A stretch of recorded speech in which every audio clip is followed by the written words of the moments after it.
and extended family. Okay. Says we're live. Is it real? Is it true? It says preview. I don't believe it till it says live. Excellent. Yes. Okay. Well, hello, everybody. I'm Kat Udero, psychic empath and psychic wrangler. And before we see who I have wrangled on to today's show, I wanted to say welcome to Third Eye Salon, where in each and every week, we take a fresh look and a deep look between the veils of reality. And today we are looking between the veils of the misadventures of my friend, the spiritual paramedic, John Mathis, including his NDE, which we didn't get to last time because his other stories were so rich that we didn't get to his NDE. So we'll get to that today, as well as much more, such as spirit possession. Who is Lilith anyway? And the dangers of spiritual bypassing. What's spiritual bypassing? Stay tuned, you're gonna find out. And before we get into meeting John, I want you to say hello to my bestie, Linda Coulter-Burge, psychic conscious business coach, and somebody who has just the heart as big as the world. Hello, Linda, I love you. How are you? I am very fine this morning. Thank you so much. And I've already started talking with all of my extended family on our live chat. Thank you, everybody, for showing up this morning. Be sure to like, share, and subscribe so more people can see and join us. I love that you're here. And I'm really excited to have John with us, and also my two other besties, Angela and Michelle. So I am going to encourage you all to extend that. If you haven't joined our Facebook group, join our Facebook group. And as always, play nice or get out. That's my one rule. Amen to that. All right, well, thank you, Linda. Let's say hello to the Awakener, the Araku, BFFs with Archangel Michael. She's the one who introduced us to John. Michelle Ambergy, how are you? How's your safety zone? Your safety zone with all that crazy fires and floods, and how are you? Yeah, it's been kind of wild. But you know, we're all good. Earthquakes stop shaking, fires stop burning. It's shake and bake season in California right now. They say there's no earthquake weather. Yes, there is. But hey, everybody, Michelle Ambergy, the Awakener here. So happy to be back on Third Eye Salon. So happy to be back here with all of you guys. Yay! And welcome, John. Happy to see you. Awesome. Thank you, Seashell. And then, of course, we've got Angela Anderson with us. She's an artist, motorcycle mechanic, former software engineer, channeler of oneness. Really, anything she wants to be, she just becomes it. How are you, Angela? We love having you here. I am doing well this morning. I'm happy to see all of your beautiful, beautiful faces. And John, I'm so excited to get into your stories, all of your misadventures, as Kat calls them. So yeah, let's get going. Let's get to it. All right, and we will do that. I'm going to give you John's bio. So yes, here we go. The bio itself is a little adventure, so strap in. Our guest, John Mathis, is a polymath and a spiritual paramedic. He's a clinical researcher who has brought medications to market like Humira, Rogaine, and Gemzar. He pioneered the Gemzar. What's it? Gemzar. Thank you. You can tell words. He pioneered the conversion of paper-based data collection to electronic data collection during Y2K and 9/11. He has followed data from the street to the spreadsheet. He's a vocalist who has been singing since he was 6 years old. Between 18 and 27 years old, he was a professional operatic bass-baritone who sang in 5 languages. He opened for the Oak Ridge Boys and performed for President Reagan. He also did a voiceover work using his cartoon and tractor pull voices. He also reports breaking into song upon the opening of a 3rd bottle of wine. He has a college degree in English literature. Again, English, it's so hard for me. Music performance and nursing. He started 3 companies and has written 2 books and is working on a 3rd. And he is with us today for none of those reasons. He's here today because he talks to spirits, does remote viewing of the solar system, has had a near-death experience that included Quidditch, had subsequent shared near-death experiences with his cancer patients, and has uncovered 14 previous lifetimes. Most recently, he was introduced to a trans-dimensional entity who identified themselves as the architect following several rounds of ketamine therapy or ketamine therapy.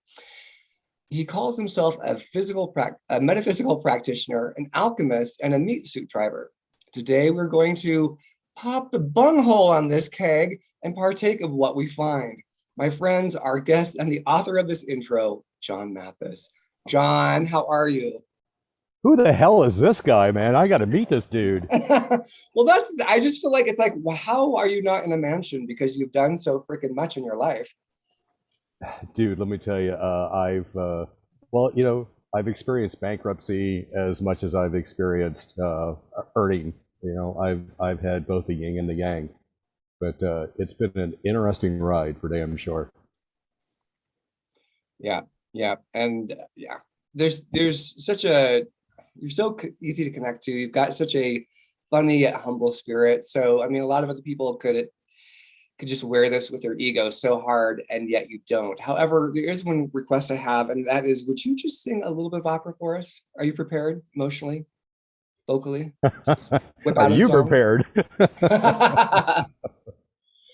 Oh, let's see here. You want Italian, French, German, Latin? What makes English? your heart happy? Do the thing that makes you smile.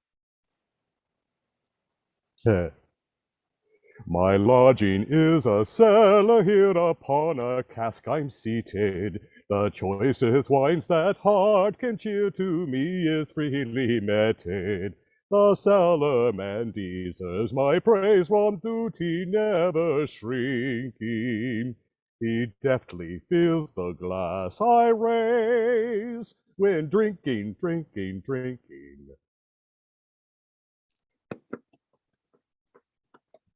Thank you, friend. Certainly. Live awesome. every Saturday morning. We'll be here all week, folks. We'll be here all week, folks. Try the veal. We're here all week. Yeah, you said it better than I did. So let's go ahead and hop into your NDE. Tell us about your NDE, because last time we were just so captivated with your other stories, we didn't get to it.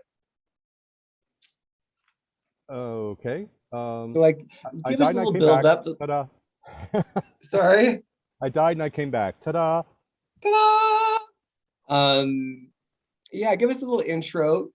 What you were doing with your life, and then what brought you in, and then what happened. So this was 2005, and I had lost my job, and it was at a time when the pharmaceutical industry was kind of moving staff from the United States overseas. And so I found my job outsourced. And then about 6 months later, my wife at the time was also in pharma, and she found her job outsourced. So here we were in upper middle class America with a daughter in school and violin lessons and all this sort of stuff, and no one was making money. And so we depleted all of our savings, maxed out all our credit cards, finally was able to get a job, and it was just a struggle. And I discovered about 5 years after my near-death experience, in my journal, I wrote, I wish I could just fall asleep and wake up and this would all be over with. Be careful what you wish for. So at the time, I was in nursing school, and I was also running the IT and the aspects of a company that my wife and I were running together. She traveled, and I was, the home base. But between that job, playing Mr. Mom, also going to nursing school, I was burning the candle at both ends and ended up getting sick. And also being infected with the Y chromosome, I thought, I'll just work through it. So I took some Tylenol, took some Chinese herbs, gave myself some Reiki, and just kept pushing. And ended up with full-blown pneumonia. If there's anybody that's got a clinical skill set, I ended up with whiteout in all 5 lobes. They took an x-ray of my lungs, and it just looked like a big white pillow inside my chest. So the doctor was like, you need to get to a doctor tonight, if not tomorrow. I'm like, okay. So I went to the doctor the next day. And then my doctor looked at my x-rays, and she goes, I'm directly admitting you to the hospital. You will go directly there now. Okay. So again, infected with the Y chromosome, I went home. Made myself a proper English breakfast, made myself my nice strong cup of coffee that I have, had a nice hot shower because I'd worked in a hospital and I knew that the coffee was going to taste like someone had dipped a brown crayon in some hot water. And I knew that hot water in the patient setting was going to be hard to get. And that's where things got interesting, because I remember getting in my car, but I don't remember getting to the hospital. My next memory is I'm actually driving in the parking lot trying to find a place to park. Then I have no memory. And then my next memory is I'm sitting in the emergency room with a physician holding a piece of paper in front of me, and it's got a line on it. And he's like looking at me with some sort of set of expectations. I'm like, I don't understand. And then I look and my wife is next to me. Well, I didn't call her, so I don't know how she got there. But she just pointed to the paper and put a big X next to it. I'm like, oh, I'm supposed to sign this. So I signed the paper. I looked at her and said, I'm sorry. And that's it. I didn't have another memory for another 13 days. Wow. So clinically what happens is, like, when your oxygen saturation comes down to about 90%, that's when they put like that little hose around your nose and start throwing you some oxygen. So 90% is kind of where they start doing that. And a lot of this is kind of interesting now, because now that COVID has been so prevalent, a lot of this clinical stuff is now in mass distributed out to the population. My oxygen sat was 64%. They had no idea why I was conscious. They had no idea how I was able to drive to the hospital. The first of many times I would be told I'm a lucky man. So I was intubated, put on a breathing machine, and about every 3 hours they would hoover out my lungs, because what was going on was the infection that was in my lungs was creating this flooding action, which is natural. There's a foreign material in there, let's get rid of it. But in that flooding, there's no place to exchange carbon dioxide and oxygen. So I needed to have a machine breathe for me. It became diagnosed when pneumonia became acquired respiratory distress syndrome, or ARDS. About 50% of the people who get ARDS die from it. One of the things that happens is that when a major organ system shuts down, other organ systems kind of get a message that says, if you want to check out, check out.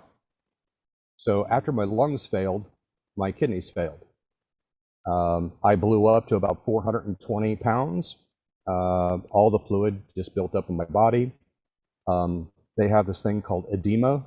When your body can't get rid of fluids, it starts coming out wherever it can. So sometimes you have something called weeping edema, and it actually comes through your skin cells or through your skin through the pores. A lot of times people have what they call stage 1 edema. You've been sitting at your desk too long and you can like see that your ankles are puffy, or you can push into the skin and it leaves a little dent. My edema was so bad that it was coming out of my ankles, and also I had what they call third spacing, where it's like you have layers of skin. Well, the skin will separate so that fluid can reside in that space. Well, I had third spacing in my eyeballs. So they're trying to figure out, how soon is he going to die? And so they called my mom in her wheelchair down in Florida, and basically they circled the wagons, brought everybody up to say goodbye to me. And during this time, then my heart started to fail. So heart, lungs, and kidneys, all those things we really don't need. So everybody came up and said goodbye. And then some weirdness started happening. It turns out I had an undiscovered heart defect. And you have two batteries that run your heart. You have an SA node and an AV node. SA takes care of the top, AV takes care of the bottom. You can live without your SA node. You can't live without your AV node. Those are the ventricles. Those are the things that really do the pumping action. But my primary nodes shut down, and it turns out there's this little bitty nerve cluster that was apart from the rest of the ventricle battery.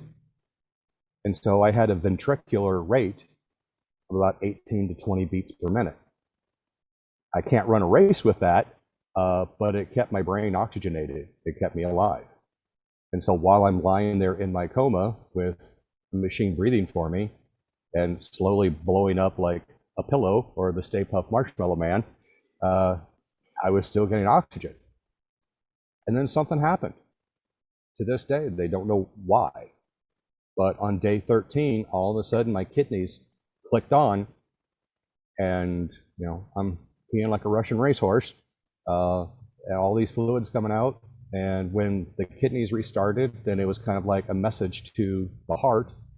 So then those nodes kicked back on again. And then a couple of days later, I was responding to the respiratory transition from having a machine breathe for me to me breathing on my own. So in the space of 13 days, all these organ systems shut down, machines kept me alive, and I slowly rebooted to, on day 13, they brought me up from my coma, and something I learned in Cub Scouts, I learned how to fingerspell because we had a kid in our troop who was deaf. And so here I am at 39, lying in bed, and they're asking me if I'm okay. And I've got this, breathing apparatus still in my throat. So I remembered finger spelling. So I started spelling out, how am I feeling? What's going on? Who's here? What happened? All that fun stuff. A couple days later, they were able to extubate me, bring me off the machine. I was still on like the nasal cannula or the little hoop. I stepped down to ICU, and I'm lying there in bed. I'm thinking, man, this was as close to a near-death experience as I could get without like tripping over the threshold and like, here I am, guys. And so I'm lying there and I'm thinking, I'm kind of pissed. All this time I've been connecting with Reiki masters and all these people I've been talking to with the AIM group and our MAP group. Why? Why didn't I get that connection? And then it happened. And so I was in that tunnel, went through the tunnel. First person I saw was my grandpa, who was my best friend growing up. He was my babysitter. He was the one who introduced me to spirit communication when he came to visit me when I was 9. As he was the first one there. And, he was like, welcome, and we've been waiting for you, and come on in. And then other family members and friends from college, former patients that I had treated and connected with, they were all there to like greet me. And it was like the biggest surprise party. It's like all your birthday parties and all that joy and happiness condensed into a single moment, and then stretched that moment out over eternity. So it was bliss, it was rapture. And so I'm bebopping around and, hey everybody, how you been? And it was interesting that all of the human foibles and things, so playing football, I got some scar tissue, and so I've all the time got this ache that bothers me. Twisted ankle, hurt knee, I haven't paid my bills, all these things that are part of the human experience. It was as easy to remove as taking off a hat. Once I was over there, it's like, oh, that was the role. And I just hung it up. And then I'm back to my spiritual reality. And then it got really interesting because now I'm shooting around all over the place and meeting people and talking to people, getting caught up. And then I saw this space that was just white. There's nothing there. I'm like, oh, I wonder what that is. And to a parallel, it's like in the movie The Matrix, where they have like the loading room.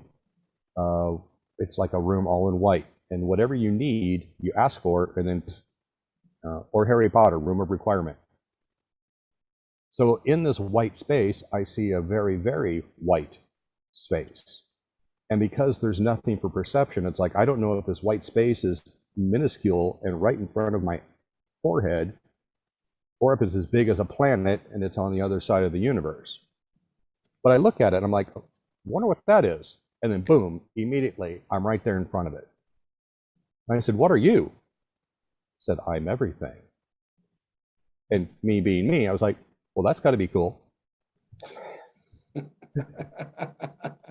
And Good so on ya.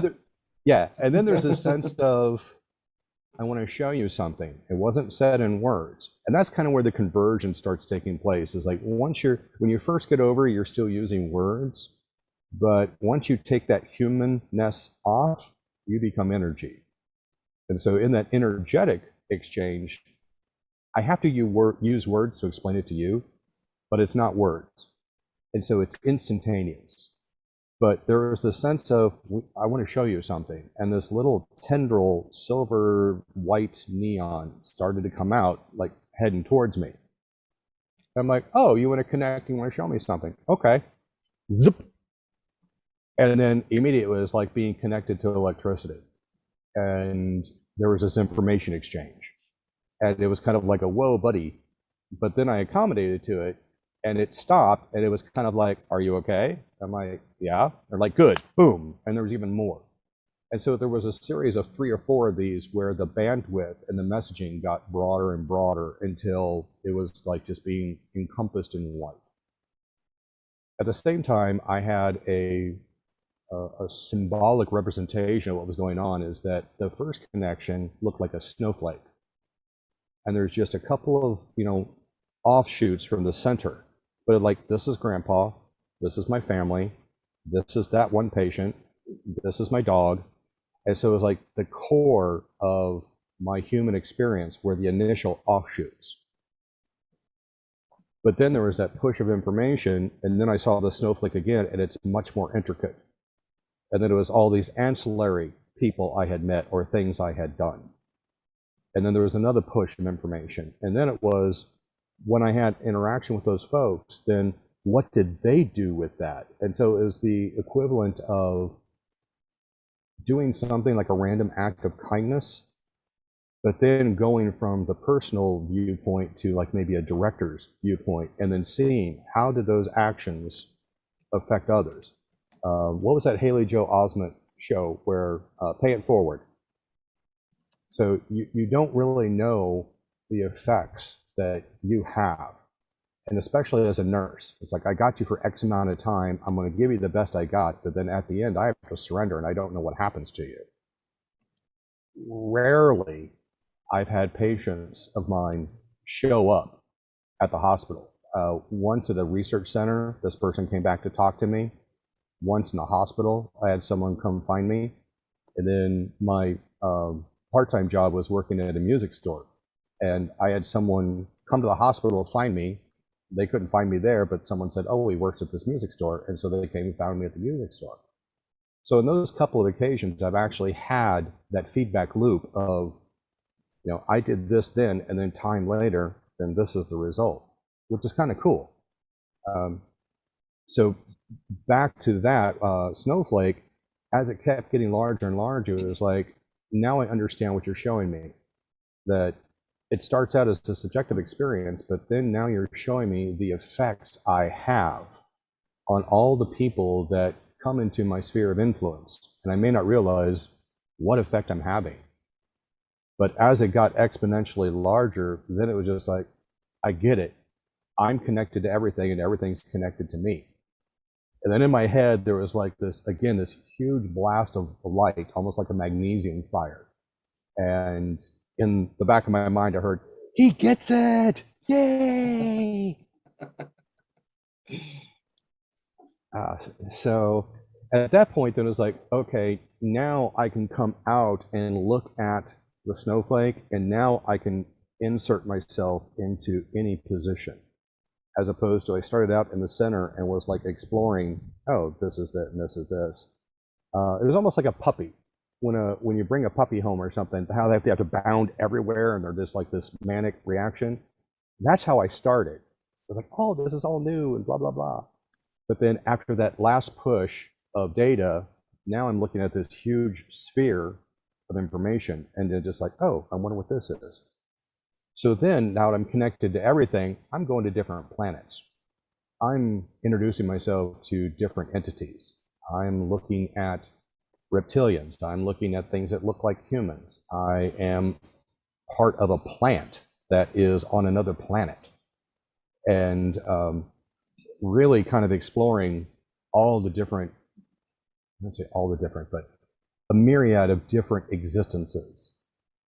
And when I came back from that exploration, I'm standing in the middle of a soccer pitch or a field, and I'm looking around, and then I realized this isn't a soccer pitch. It is a Quidditch field.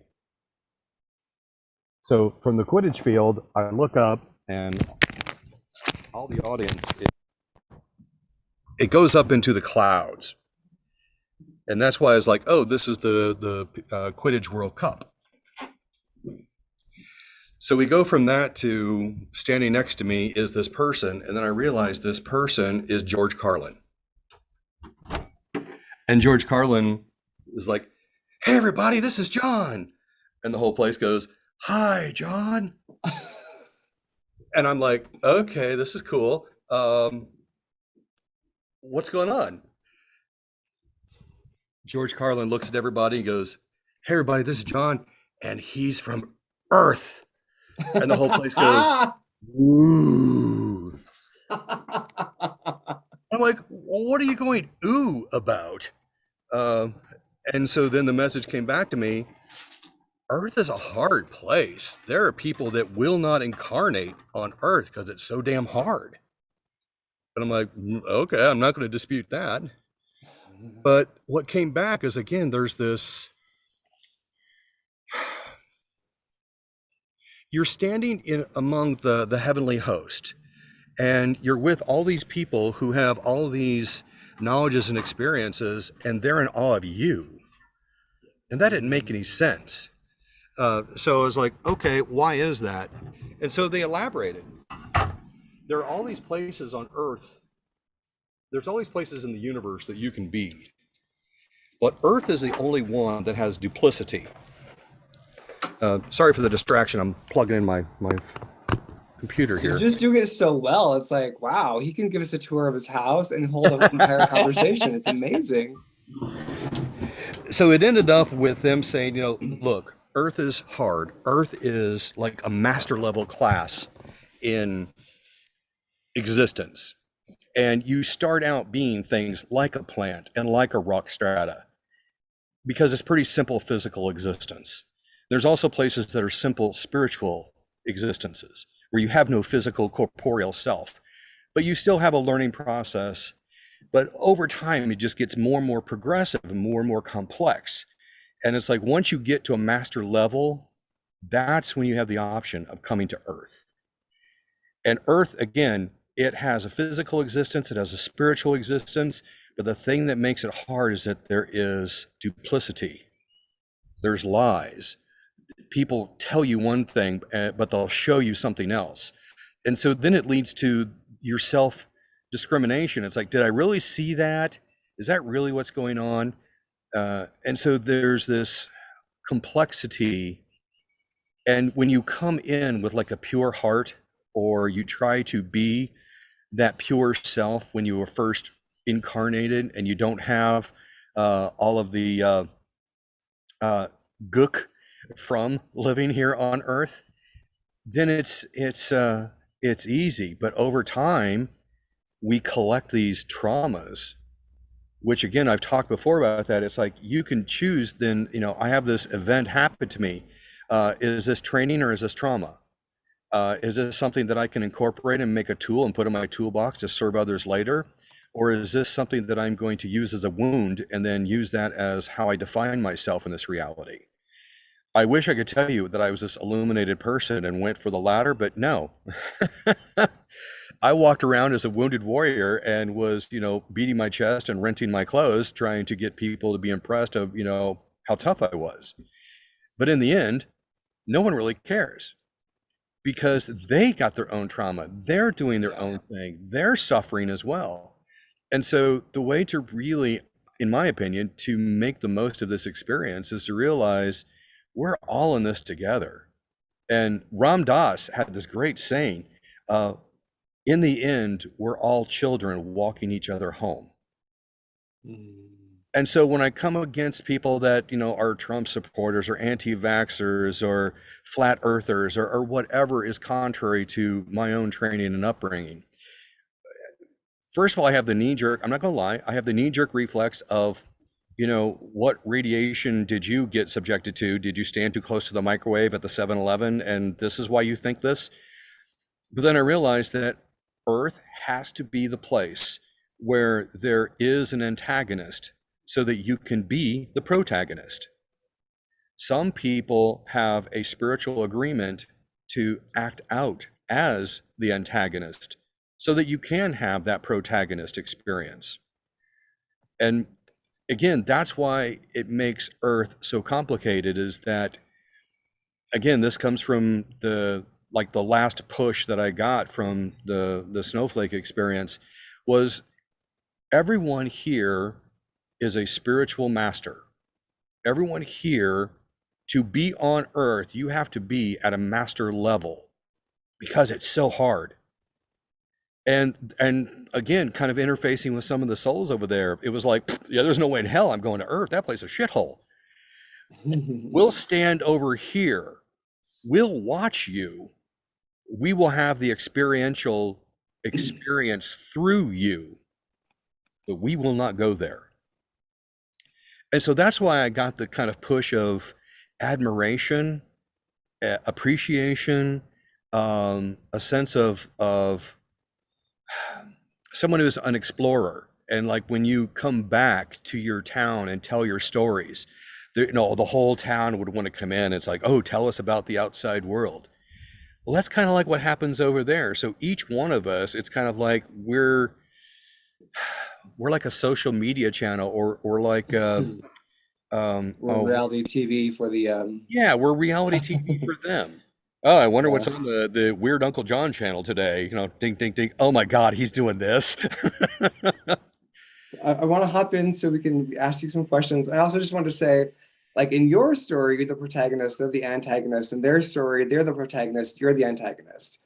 You're the one with the wackadoodle ideas, and they wonder how come you stood so close to the microwave. So it's like no one gets to be right because we're all right and we're all wrong because we're all in our own. We're all touching the part of the elephant, and you can swear it's a tail. I'll swear it's a trunk. Michelle will say it's a leg, but we all have the full spectrum. So I just want to put it out there because we're not about, we want everyone to feel included. Miss Linda, hop in. I'm not touching that part of the elephant again. I'll let you decide what that was. Was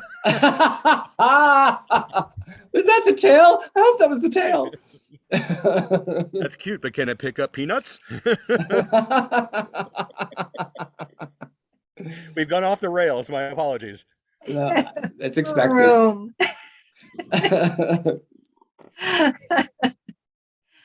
No, I just wanted to say how much that conversation before we went off the rails resonated with me, and the rails. But there's that whole, of course, I'm going to do a "this is about me" moment. But when I actually had the whole experience of being murdered, and then remembering the whole process, which I won't go into. But when I finally saw it from the other person's perspective, the murderer's perspective, like it was like the complete compassion I had for that person. It finally completely came whole circle. And, for us to have that same compassion, I go through that in my daily life. Sometimes I think that I'm the antagonist in my journey, and despite everything in my protagonist efforts, no, the antagonist. Okay. I think there are times I'm protagonist for people, and I'm also antagonist. Despite it's like I sit there and say, am I playing this cosmic role that I somehow agreed to? And I think that's something that I struggle with myself, that despite best efforts, I seem to have this thing that happens where I am being the antagonist. But in that struggle is the strength. In that struggle is the strength. Yeah. Yeah. And I sometimes it's like, well, here I go playing this role. That wasn't this interesting. Despite here we go. Here we go. Here I am playing this role. Okay. BC, that's it. It's just a role. Mhm. You Yeah. step into this meat suit and you have, certain things that you want to accomplish this time around. But I mean, it's almost like going to central casting. Okay, we need a villain. Well, not every villain twirls a mustache and ties the damsel to the railroad tracks. It's a much more nuanced process. I can't think of the movie, but the character says, I've seen a bad man do good and I've seen a good man do bad. And I think that it's too simplistic for us to think that we're either all good or we're all bad.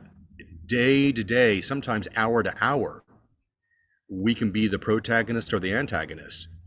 I mean, I'm in a hurry to get to my doctor's appointment and someone cuts me off in traffic and then decides to pump the brakes. I can switch from protagonist to antagonist really quick.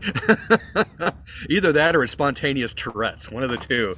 But yeah, it gets pretty interesting pretty quick. But I hear what you're saying, and I think that is in and of itself an evolutionary benchmark.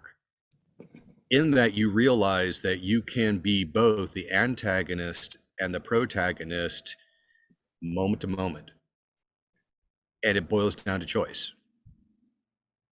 Mhm. What do you want to be Hop in, Angela. Did you have, I saw you come off mute. Yeah, I think it's fascinating, the story of the snowflake, because it's indicative of the fact that we are extensions of the source. As extensions of the source, we are source itself. And so our creations go forth in a fractalized nature, like to create. We are fractals, and we fractalize ourselves based on our interactions and our choices and decisions and all those things. So it's just fascinating that you got a chance to see that, and to touch that and to be able to interact from that perspective. But I have a question about the NDE. Like it was almost like you were forced to take a break. Like you're so caught up in your humanness, doing, going, and you forced yourself to take a break. And it was like you overcame that after the 13 days. You got to a state where you were better, but you felt cheated because you did not get the NDE experience. And when you expressed that intention for wanting that NDE experience, then you had the NDE experience, which kind of concrete, makes it more concrete that we are the creators of our experience through our intention to create an experience. And that's when you went and you had that NDE experience.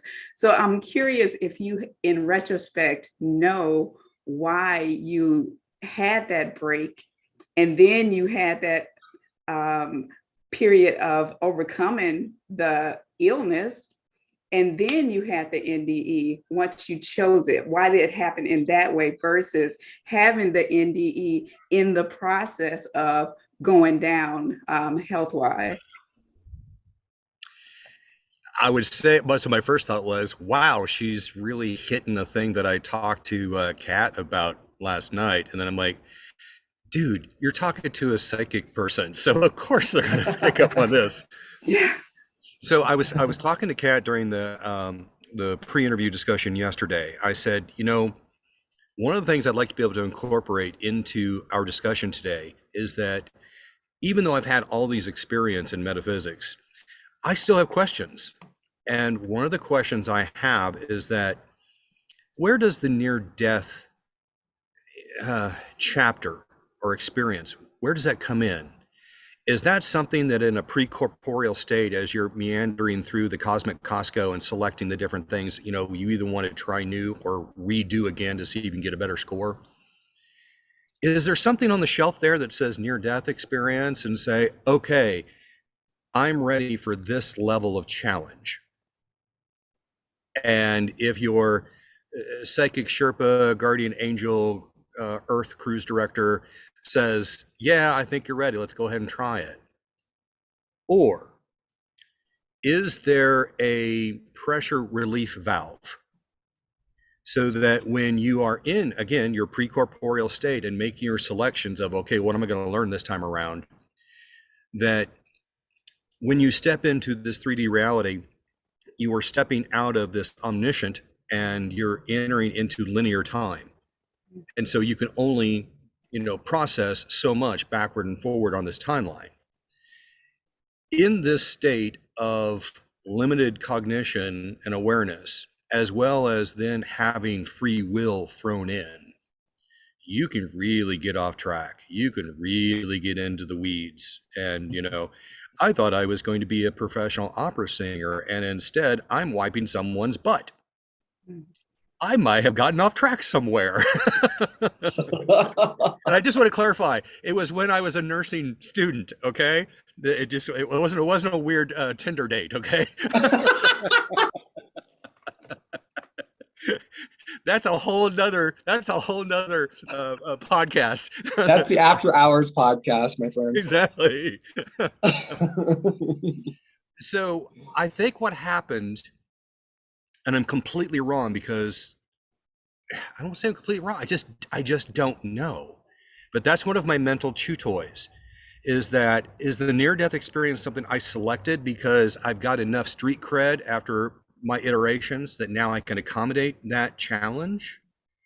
Or is it something that's like, okay, we're going to let you go, you're in free will, but we also know at a higher level what you're trying to achieve and accomplish. And if you get so far off track and so far into the weeds that we may need to do a Control-Alt-Delete. We may need to have literally a come to Jesus moment and reset you. And so at the time, I was inured in pharma. I had to get more letters behind my name. I had to make more money, telling people, what's the next thing you're trying to achieve? I want to have my family summer in Europe and we'll stay in castles for 3 months. That had a ooh-ah factor, but how is that serving humanity? How is that helping my spiritual development? How is that meeting my core agreement, or was it Carolyn Mace, Spiritual Contracts, I think was the book? How was that meeting my spiritual contract? It wasn't. Yeah.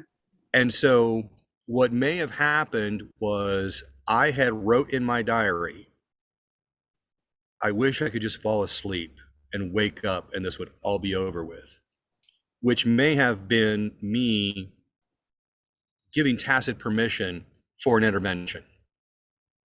Because for years, decades, I've heard angels and ancestors are surrounding you and just waiting for you to say, help me.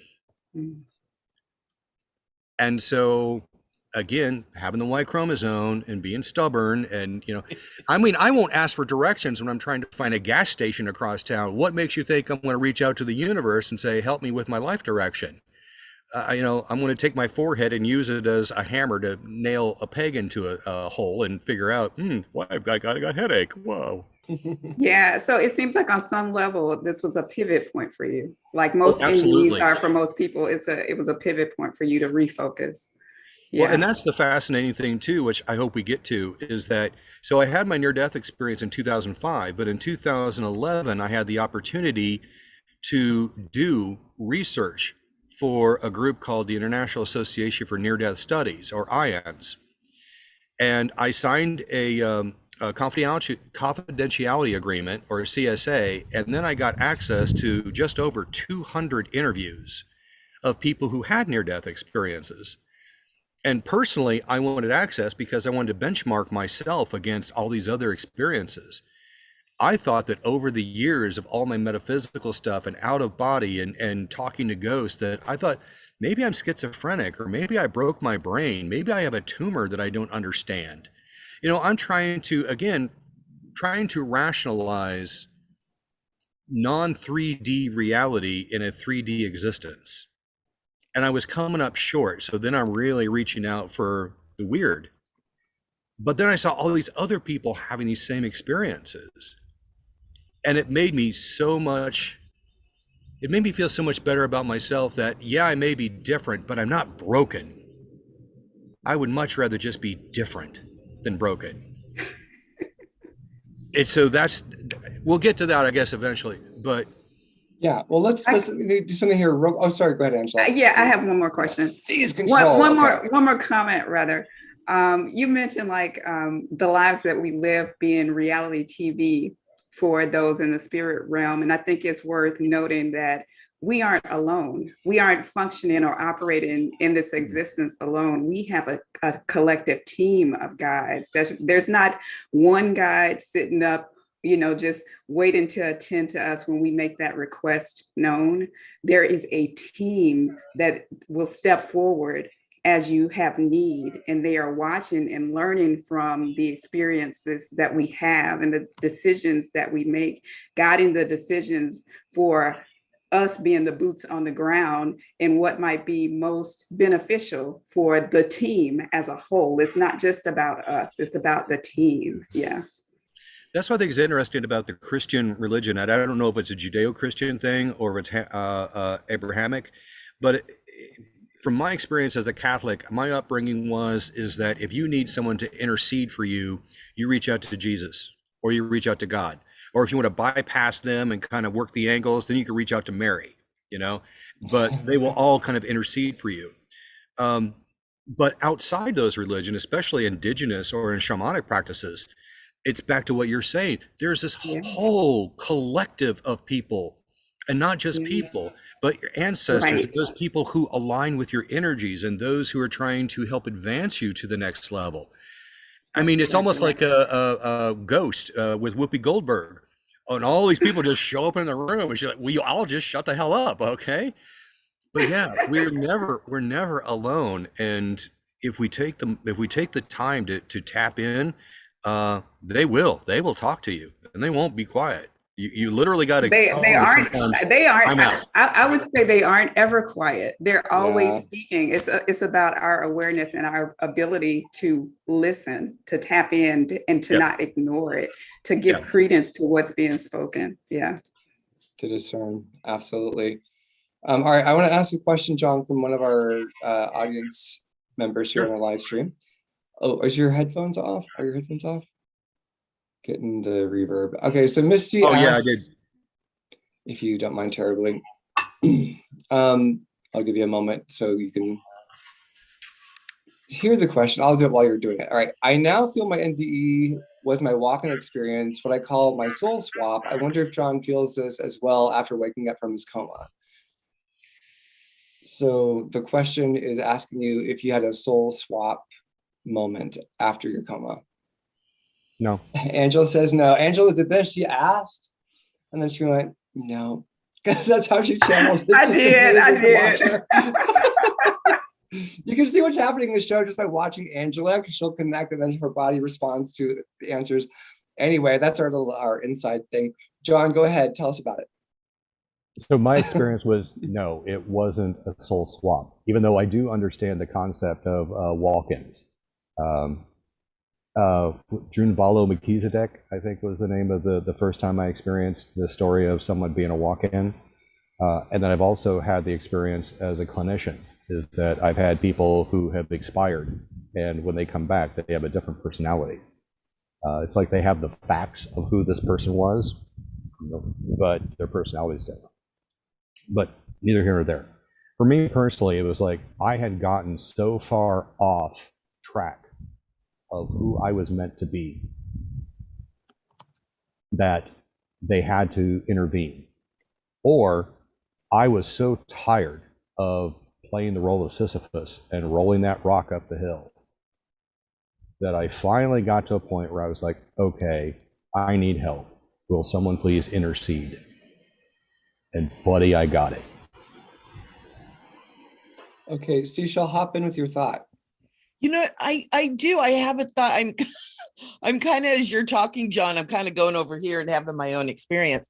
But, you know, we're talking about, you know, these amazing beings are all a part of what we're doing. And the thought came to me that as fractals, even though as a fractal, we're singular in a way, but we're really not. We are part of this huge group that Angela's talking about, and ultimately a connection to all that is. And it's kind of interesting how this thought came to me that as we're struggling and as we're going down the wrong path, and as we're, like taking that left turn off into the rough, that everybody is affected by it. And so our having these near-death experiences, even out-of-body experiences, this kind of stuff, it's experienced by the all. And when we get so far off into the rough, I would think they would all be going red flag, or flag on the play. He's taken all of us off into the rough, kind of as a collective. And it's just this thought that came through. It's not complete. I don't really actually have it all the way thought through, but I wanted to kind of present that, because you are a very strong, powerful being. You obviously came here with a few skills, and when you go off, you're like a tornado that goes off course. You're powerful like that and coming off. And so it's interesting that it's like you're thinking of this experience as like a redirect or as a reboot kind of a thing. And it totally makes sense, because it would be a reboot for the collective as well. Does that make sense? Yeah, I mean, we're not individuals. I mean, we're part of a tribe. And so when you redirect one aspect, then it creates a tug for that group.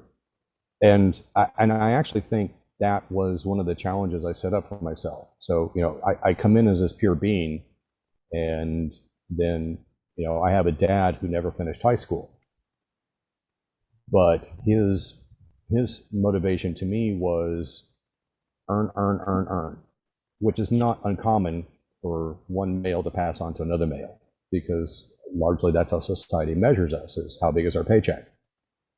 Then from my mom's perspective, it was, my older brother got a college degree and the world became his oyster.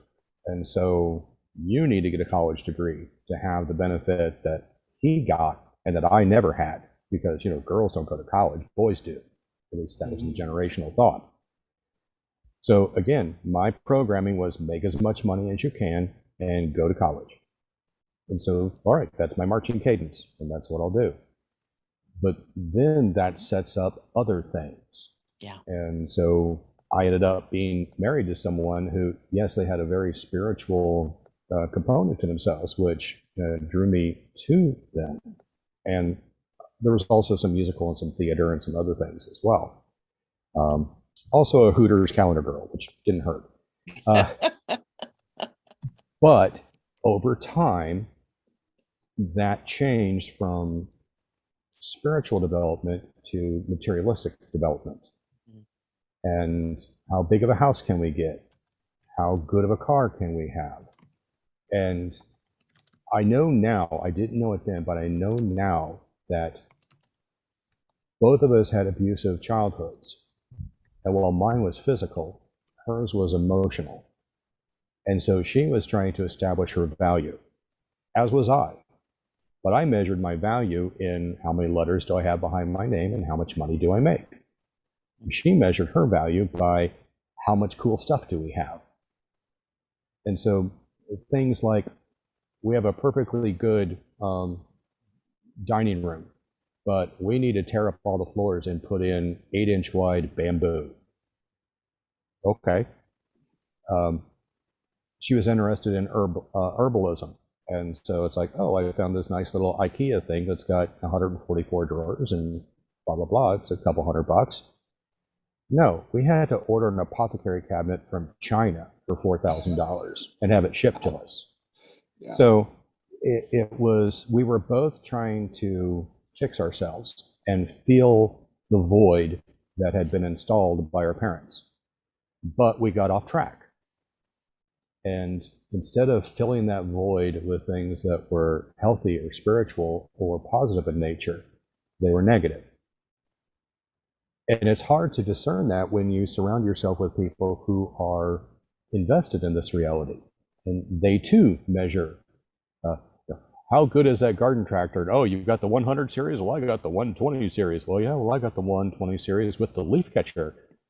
It can start out that benign. But if you don't keep it in check, and if you don't realize that there is a higher order of things other than who's got the best vacation or who's got the best car. I got lost in that. And part of that rationalization was happy wife, happy life. Mm. Part of that was my great-grandmother gave my dad, who was dating my mom at the time, my great-grandmother asked my dad, how would you define marriage? And my dad said, well, I think it's a 50-50 proposition. And she laughed and laughed. And this is a woman who had 18 children at the turn of the century and lost 2 in childbirth and was living in the plains of Kansas before Kansas was a state. And so, oh, we got to make sure we lock the doors because Indians may come by and kill us tonight. Mm-hmm. But she laughed and she patted his leg and said, Sonny, it's a 99-to-1 proposition. Some days you're the 99, some days you're the 1. And I wish I'd had that in my mind during the times where she would say, hey, I think we need to do this. And I'm thinking, yeah, happy wife, happy life. And we can accommodate that. Yeah, sure, let's do that. Just because you can do a thing doesn't mean you should do a thing. And I didn't have the wisdom then, but I have it now. And so that's the good thing, is at least I have it now. Yeah, I want to jump in on what Michelle said, and I think it speaks to the power we all hold.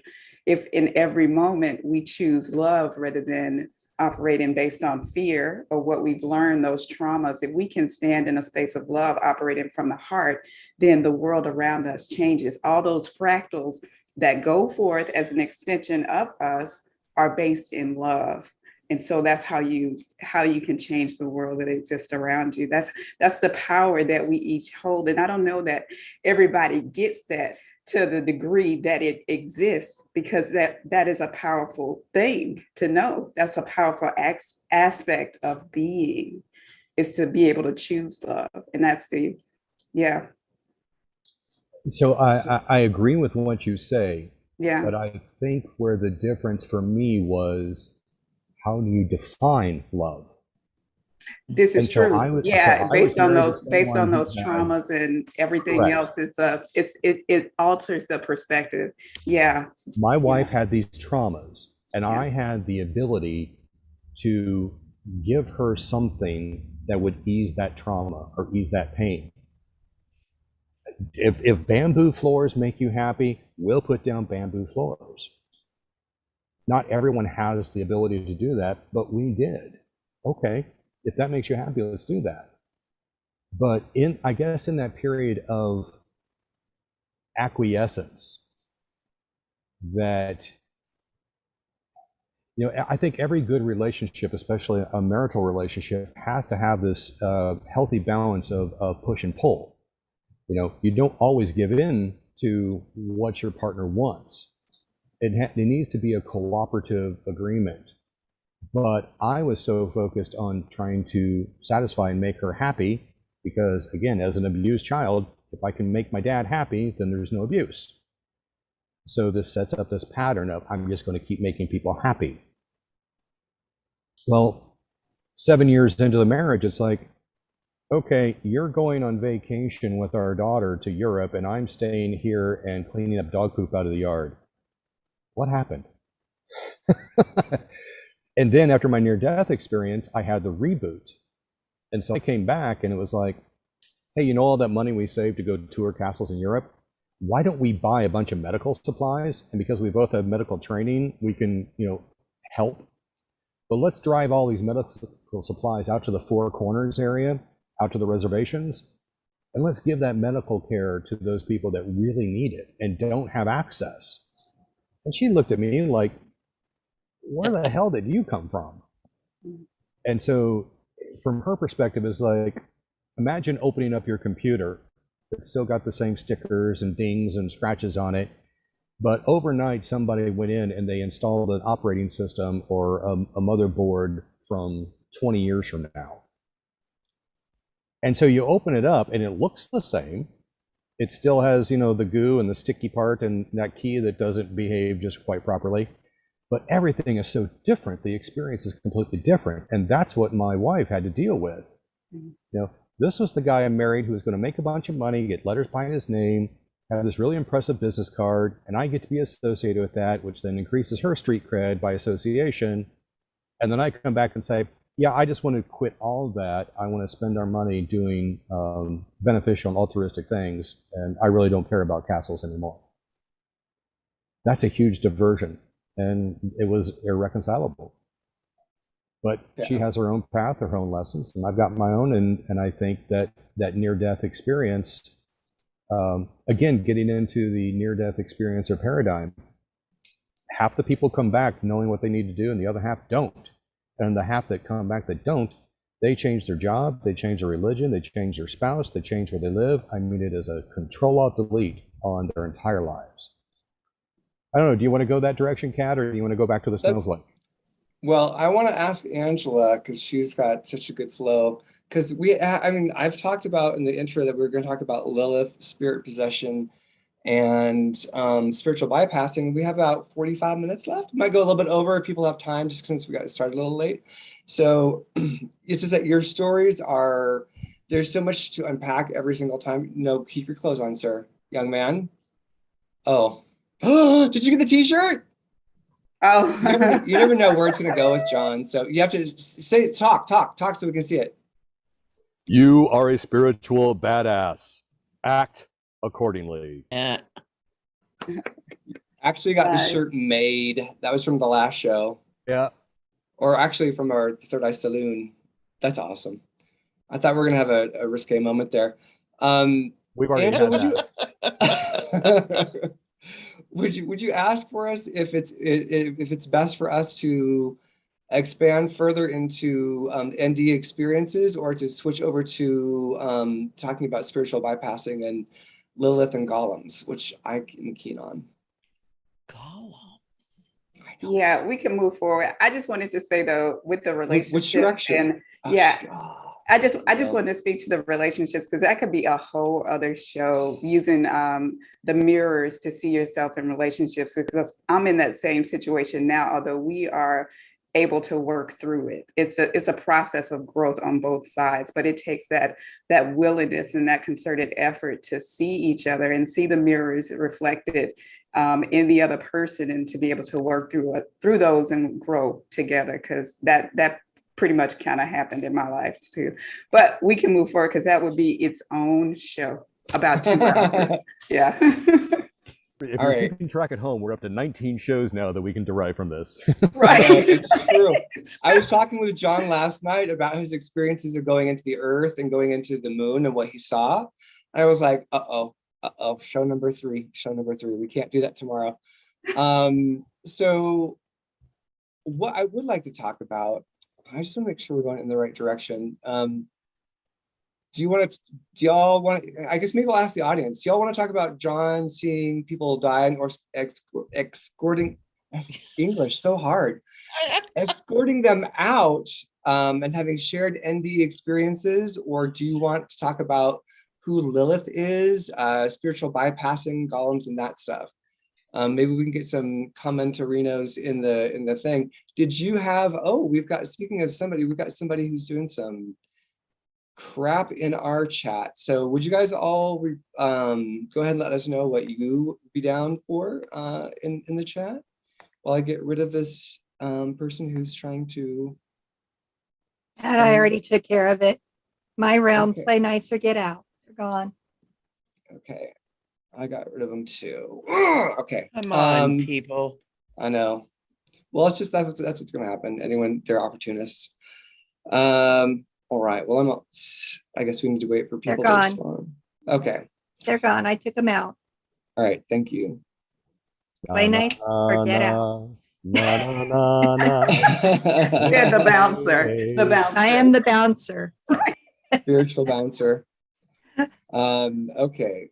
Linda's got that vibe. She's got that whole badass vibe of, Oh, "Go yeah. ahead, mess with me, I dare you." I only can- look nice. No, she's got the heart of an angel, but the fist of a So she can melt computers with her minds. Yeah. Watch out.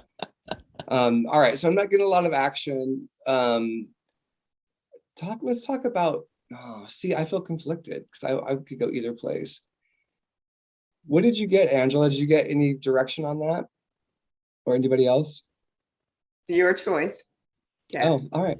Let's go golems. All right, let's talk about your experience with golems and Lilith and all that, John. Just plug in wherever your heart feels best. Well, so I want to put a temporary bow on the near-death thing. Okay. So about 50% of the people who come back from the near-death experience don't know what they're doing. In that 50%, the average is 7 years from the time you come back to the time that you're reoriented. So if there are people listening who are interested in the near-death experience and they feel like that they're not assimilating, and it's not been 7 years, 8 years, don't beat yourself up. It's a process. It's a learning curve, and you are your own curve. You don't need to benchmark yourself against other folks. Your lessons may be more complex, and so don't hold yourself to other people's standards in anything, but especially in the near-death thing. And realize that, again, with free will, you may have gotten so far off into the weeds that don't beat yourself up if you had to go get a new job or had to move to a new town or have gotten rid of a relationship or a religion or a paradigm that no longer serves you.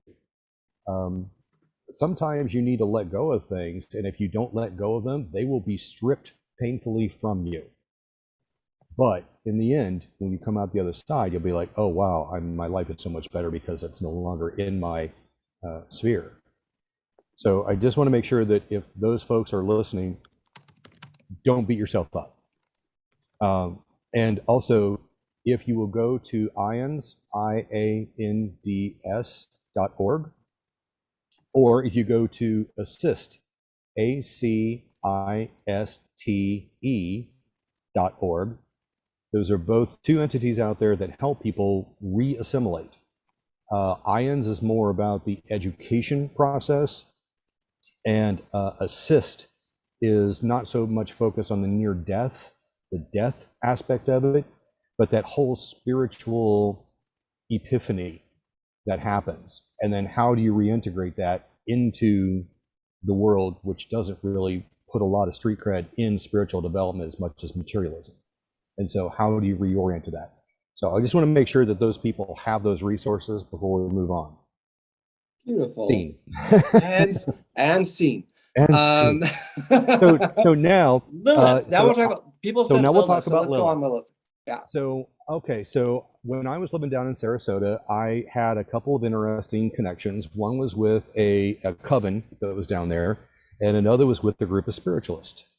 And I was using my Reiki abilities to clean houses.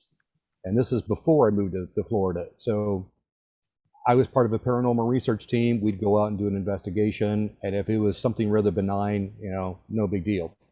But what I would do is I would remote view the location ahead of time to see what was there and introduce myself to the entities that are there. And so that way, when our team went the next day, we'd have a much more, there was an exchange that happened with more frequency. It's like if you're going to go visit somebody and you pop in unannounced versus you call them up the day before and say, hey, I'm bringing some people by. You have a much better experience. Well, that's what I was doing from a metaphysical perspective. I'd walk in, it's like, hey, no one's been here for 15, 16 years. Well, we're coming by tomorrow and we're going to have all these equipment and you're welcome to come out and talk to us or ignore us completely. But we're only going to be here for a couple hours. So, engage or not. But we're curious. And I'm sure you understand curiosity. We're just curious. And after we've done our bit, we'll leave. So in the process of doing that, I'm down in Florida with these groups, and every once in a while that subset of skills were needed. In that process, a guy came to us and the spiritual group, and he says, I've got a problem that I can't handle. Okay.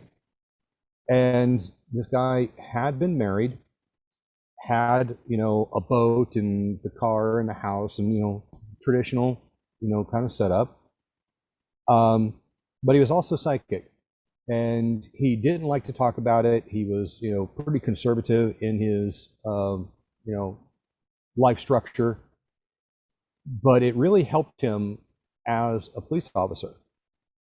And so he would use that, but he wouldn't advertise it. Let's put it that way. He connected with something, and it led, I'm going to compress all this because I know we're short on time.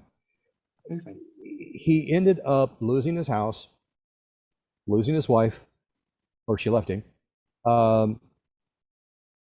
took what money he did have and bought a really simple trailer, parked it in land that was not developed, that butted up against Mayaca State Park, and basically was living in the woods with no electricity, no running water. But what he was doing was he was just basically going into his psychic state, meeting this entity, and this entity, let's say she gratified the male corporeal self for him, as well as his spiritual needs. And he became addicted. And just like drug addiction, that's all you care about. I'm not going to work. I don't need to bathe. And so for about 2 months, this guy, he'd periodically show up or he'd contact us, but then we'd like try to reach out and he'd disappear. And so what was happening is that he'd have these moments of clarity and he'd reach out to us, I need help, that my life is going to hell. But when we would try to reach out, he was getting blocked, or he realized, no, I don't really want that. And so in those moments, we just wouldn't hear from him again. But when we would see him again, he had lost weight, or he was wearing dirty clothes, and he was just nosediving. So a couple of us were trying to figure out, well, what's going on? And we're looking at it from a whole psychosocial dynamic. One of the persons in our spiritualist group was also in a coven. And so she took it to her group, and they came back as like, this is a very, very old spirit. This is elemental. This is ancient. And you're up against something you can't handle. But okay, what's this? And so what came back was Lilith. Well, the only thing I know about Lilith is what I learned in high school religion class. You know, God created Adam and Eve, but then it was like, oh wait, Eve was the second iteration created from a rib. Okay, well, who was the first iteration? Well, the first iteration was Lilith. But Adam and Lilith were created on par, but Lilith was too cantankerous to obey Adam. And so we get rid of Lilith, and instead of creating the same thing, we take an aspect of Adam, his rib, and then we derive a human being from that. So just in that setup is like you created a subordinate individual. You didn't create a female that's on par with the male. You created the male, and then from a derivative of the male, you created the female. So already you set up that subordinate patriotic. There's a Freudian penis, sorry. All the ladies' heads are going like, yeah. Patriarchal setup, which is the Abrahamic, Judaic, Catholic setup. So I understand where it comes from, but I'm wondering, I don't know if that was something that's real, or if there was an elemental out there who had the energy and aspects of a Lilith. And then when we created this Lilith character, then this elemental said, yeah, we'll take that. And then as I did my research, I found out that in Kabbalic mysticism, they talk about a golem. And so what would happen is that the people who were Jewish but also had access to mystery school technology and knowledge, you could create a thought form called a golem. And so I need someone to wash dishes, or I need someone to watch the kid, I need someone to, you know, do a rudimentary task. And so they would create this thought form and this golem. that would do this rudimentary task. And then when you were done with that task, then you put them back into the ether and you dispensed with them. And so you had these guys creating and dispensing with these golems or these thought forms. Occasionally, these thought forms would get away from them. And if you didn't know what you were doing, you may have that situation. Or the fact is, this was advanced work, and so you may have a very elderly person who was finally had this ability, but then it would pass away, and they didn't resolve that entity. And so here they are doing their own thing, and they've got no one to give them guidance. And so they find somebody to give them guidance, and that somebody may not be a good person, or that somebody maybe is an elemental. And just like you do the whole, I'm going to do a walk-in on this human being whose soul is left with the meat suit still idling, who's to say that a thought form can't say, here's this golem, here's this energy thought form, let me step into that. And I think I saw a reference to that on the Steve Dushabby, Not Too Shabby Dead show. Files, Dead Files. Steve, Dead Not Too Files. Shabby. Yeah, Dead Files. Mhm. So she talks about how I think shadow people are thought forms that have then picked up something and then have become something else. And I have no idea of this. I try to keep an open mind, but not so open that my brains fall out. Mhm. I don't understand it, but I've encountered enough of it to realize it's real, but I don't understand it. And so I'm going to keep it at arm's length. It's like that certain box that we talked about last night that you don't like to talk about, that particular Jewish box. Starts with a D, may but have- we're not going to say the word because it freaks my shizzle. Yeah. and so The D maybe box, it- we'll call it. Yeah. So, well, sorry. Not that box. Yeah, not that box. You also want to talk about give us the PG-13 version of how you got Lilith out of the situation. So this guy was being drained on all levels. On all levels. And he got to the point where he looked like a Holocaust victim. He wasn't eating, wasn't sleeping. He was skin and bones. And what we finally ended up doing was doing an intervention where part of our spiritualist group and the coven all went in, and for some reason it had to total 13, which I wonder if maybe that had a parallel between Jesus and the 12 disciples to have that 13. I don't know if there's a mystical number or something. It's a universal. Yeah, Yeah, it's absolutely universal. there is. But they needed 13. And so the 13 women went to the location and they literally did an exorcism to rid him and that location of the Lilith energy. And it's like, you don't get rid of Lilith, you just move her on to someplace else because it's an elemental. As long as there is an earth in existence, there's going to be elementals. So they moved her on, but in that process, the 13 said, if you can pray for us or send us some positive energy, blah, blah, blah, while we're out doing this, we appreciate that. Okay. So I'm at home in my apartment in Sarasota. They are, 50, 60 miles away in this place out in Mayaca State Park. And I am in a meditative state. I've opened myself up to them and I've projected there, and I'm kind of like a satellite view. And I can see the trailer and I can see them surrounding the trailer and I can see them, doing some sort of a ritual. I see him not being really happy. And I also feel this female energy being really pissed off. And so I'm, okay, this is my view and my director, and I'm seeing all this, go on. And while I'm just kind of overviewing and just kind of like visioning this like flow of energy through the top of my crown, out through my arms and out to the site, and just kind of flowing with that Reiki chi, all of a sudden I just feel this like push come back in, and it's a definite like feminine energy, but it felt like Mother Mary type energy. And I'm like, oh, cool, I've got more backup. And so in my mind, it was like, oh yeah, come on in. No, that was the wrong thing to do. And so when I said, come on in, immediately the Reiki turned off. This feminine energy was right there. And I had a physical.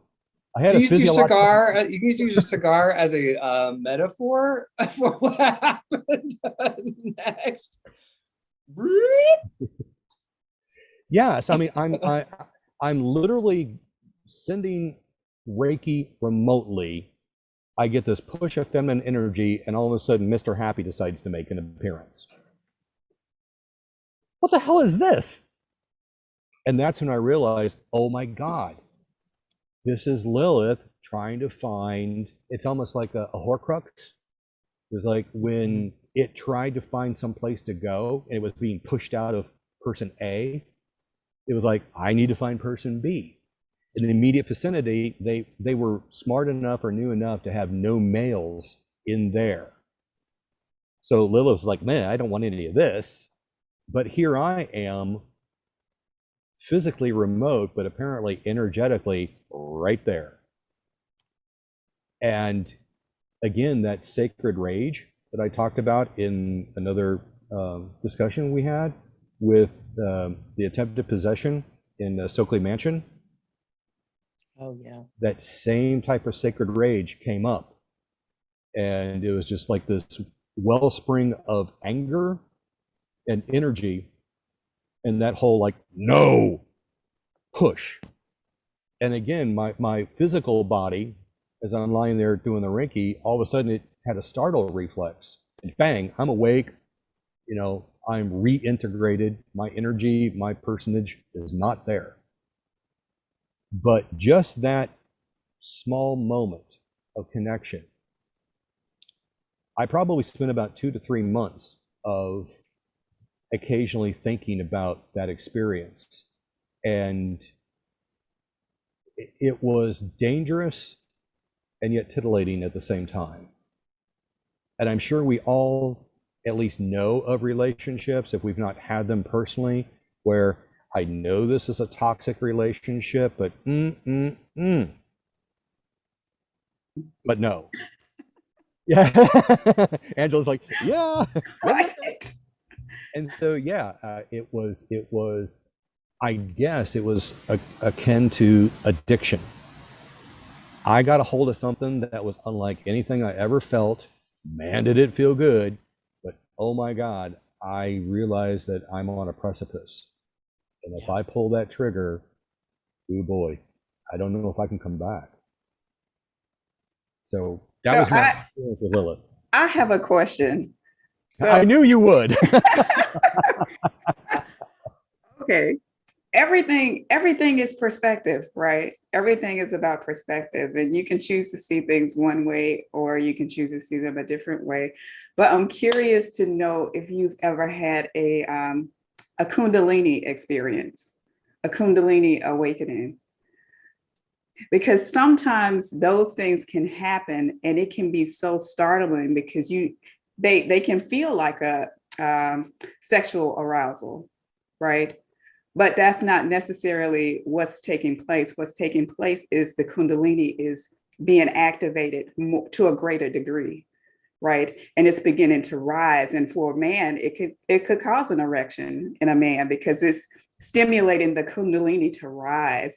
But if a man is not familiar with that whole process, because it happens to all of us around different ages, there are different ages and different ranges where the Kundalini is activated almost. It's like it's triggered by certain planets that come into our astrological chart. And I'm not super astute in that subject matter, but I know that exists. but I'm curious to know if you've ever had a Kundalini experience, because it sounds similar, but it can be perceived in a different way if you're not familiar with that whole process. Yeah. So I don't know if I would call it Kundalini experience because I don't know what that is exactly. Yeah. But I can tell you that in my late 20s, early 30s, I was definitely exploring the Scorpio side of bisexuality. And there was a lot of press about how Sting was talking about he would have sex with his wife for like up to 7 hours. And I'm like, what the hell is that? And so I did research, of course, and then discovered that it was all about the connection and being in that state of sexual congress, but not completing the task. And then being in that state of connectivity and seeing what evolves. And so I was like, oh, well, let's try this. And got to the point where my partner and I, we were there and we were like doing the, okay, so now that we're connected, we look at each other's eyes. And it was very kind of like scientific for a while. Okay, you know, tab A into slot B, check. Hold each other and, you know, have your hand on the heart plexus, check. Look into each other's eyes, check. And we're like, okay, well, wow, we've ticked all the boxes, you know, now what? Well, it was fun practicing that, but eventually we got to a point where the boxes no longer were getting checked. We weren't thinking about the boxes. We went through the process, and in that state, I would say what happened to me was it felt like the top of my head opened. Yeah. And I got a sense of disassociation and vertigo.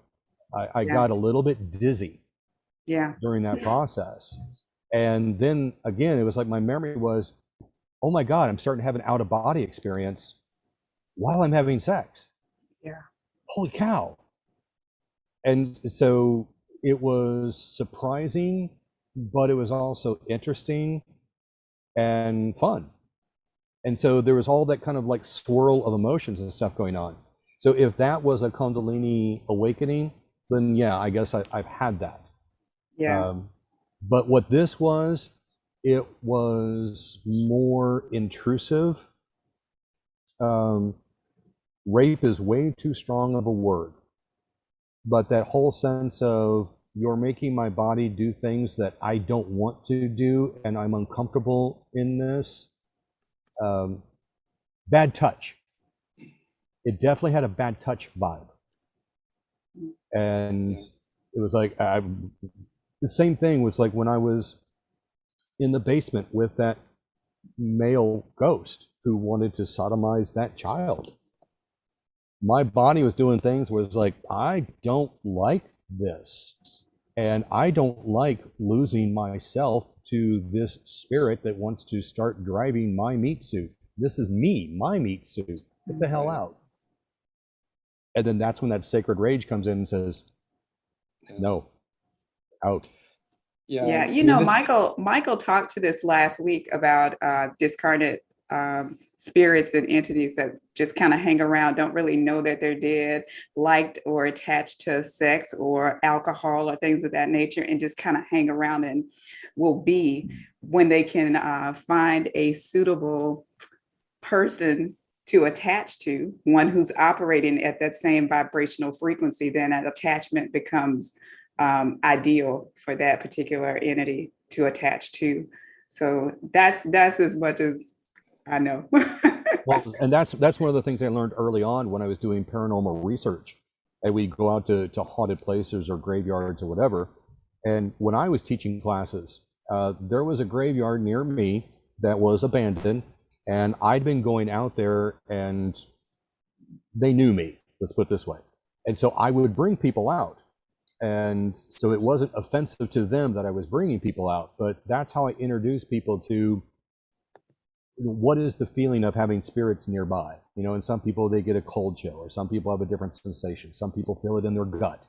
but it was a way to train them up. And it's like, what is your physiological response to having spirits nearby? And once you learn that, then we can start going to other locations. And now that you have your sensor wired in and have that awareness, then we can start asking questions. And if we get someplace where something's not friendly, then your sensor goes off, and it's not just me relying on my sensor to help everybody. Everybody has their sensor. So we're out to this location, and I've got people coming out there, and we're in a safe place where we can cultivate those experiences. And some of those are spirits, but some of them are also more elemental in nature. And they may be elementals. I haven't probed deep enough. It's like, oh, this is spirit, this is ghost, this is human. And then I'll feel something else that's not that. And I'm like, nah, okay. And I won't go there. But one of the rules I learned, and that I made sure others did, was that there is no alcohol prior to doing this, because it lowers your natural defenses. And if you have any chinks in your armor or any holes in your aura or whatever you want to call it, then they will be opportunistic, because they've been around for hundreds, maybe thousands of years, depending upon what we're dealing with. And maybe they're just friggin' bored, and it's like, oh, here's an opportunity to latch onto something and follow it and see if it's something I want to participate in. And I can't tell you the number of times over the 20, 30 years I've been doing paranormal research that stuff comes home with you. And it came home with me a couple of times. And it was like, no, you gotta go. Sorry. And I was at a place where it was a stop on the Underground Railroad. And I connected with something that died in the early 1800s from a fire. And they're like, oh, you can see me? Oh, I'm tired of being in this basement for 100 and some odd years. I'm coming with you. And I'm like, nope, nope, nope, nope. And I left the room. They're still with me. And I could smell the burning flesh. That's how I knew they were still with me. I get in my car. I'm still smelling it. I'm driving down the road. I'm still smelling it. Finally, I pulled over in a Dairy Queen parking lot 2 or 3 blocks away. And I'm like, no, you got to go right now. And we had this discussion. And I'm sure the people in the Dairy Queen are like, oh, is this crazy MFer sitting here in a parking lot having a discussion with himself? But yeah, I was just like, no, go back. I'll come back later. Maybe we'll talk. But no, this is not how it's going to go down. And not many people have that awareness that they have the power to do that. Yeah, that there's a more common path would be to adopt the sense of fear and fear it. And when you fear, you give things power to attach, to hold on basically to you, really. So the prerequisite, to summarize, you want to make sure you're in the heart, operating from the level of the heart, from a space of love, so that you are vibrating at a frequency that doesn't attract that to you. You're attracting love to you. And then number 2 is being able to stand in your power, knowing that you have the power to say no to anything that comes. As a part of awareness, you just want to make sure that you ask. You can ask when you sense spirits coming to you, are you of the Christ consciousness? And if they are not, say no. I'm not available. Thank you. You can be on your way. You have the power to do that, but you have to own that you have that power to do that. Be able to stand in it and say it boldly and confidently. Thank you, but no thanks. I am metaphysically swiping left. Yes, exactly. That is exactly right. Well, in this, I was going to say this, that you're talking about and how powerful and deceptive some of these spirits are, is why it's not always wise to go play with that stuff when you don't know what you're doing too. Because one of the things when you were talking about how you had that energy rush and that sexual kind of response to it, is some of these really strong, powerful D word in the box beings, that they're real peeps. They will try to bring up the Kundalini energy because they feed off of it. Right. So they will stimulate that, and it will respond differently in different people. Sometimes it becomes a euphoric thing where they leave their body and then they're like, whoop, or they connect sexually like that or whatever. It's not uncommon at all. And it can be very mild. It sounds like you got it very, very strong. But this is one of the reasons you don't play with this stuff without kind of having somebody around or learning about what you're doing. Because part of my job here on this planet is cleaning that stuff off of people and out of their houses and doing that kind of stuff. And I keep telling people this is real, and they're like, you overreact, just be in the light, you'll be fine. I'm like, well, I think that gets a little bit to the spiritual bypassing that Linda had left a comment on one of my videos on YouTube, but it seems like spiritual bypassing is kind of like the big thing, especially with the New Age movement.